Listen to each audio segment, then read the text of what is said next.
श्री गणेशाय नमः। वरुथिनी एकादशी कथा। महाराज युधिष्ठिर ने भगवान श्री कृष्ण से विनती की, हे मधुसूदन, आप मुझे वैशाख मास के कृष्ण पक्ष की एकादशी का नाम, व्रत विधान और पुण्य प्रताप के बारे में विस्तार पूर्वक बताइए।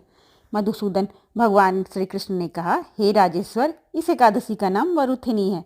यह सौभाग्य देने वाली, सब पापों को नष्ट करने वाली तथा अंत में मोक्ष देने वाली है। इस व्रत को यदि कोई अभागिनी स्त्री करे तो उसका सौभाग्य मिलता है। इसी वरुथिनी एकादशी के प्रभाव से राजा मानधाता स्वर्ग को गए थे।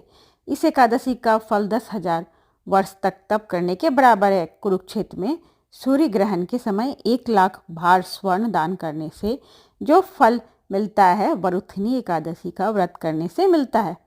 इस व्रत को करने से मनुष्य इस लोक के सुख भोग कर परलोक में स्वर्ग को जाता है।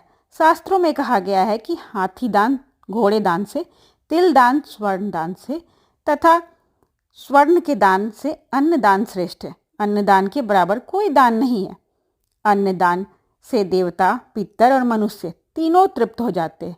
वरुथिनी एकादशी के व्रत में अन्न दान तथा कन्यादान दोनों के योग के बराबर फल मिलता है।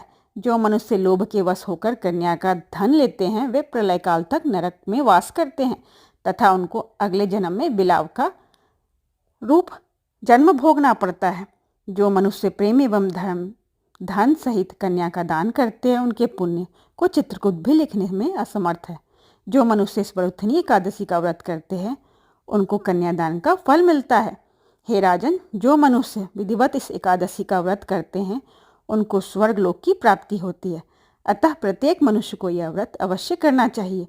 इस व्रत को करने से स्वर्गलोक की प्राप्ति होती है तथा महात्म्य को पढ़ने या सुनने मात्र से 1,000 गोदान का फल मिलता है।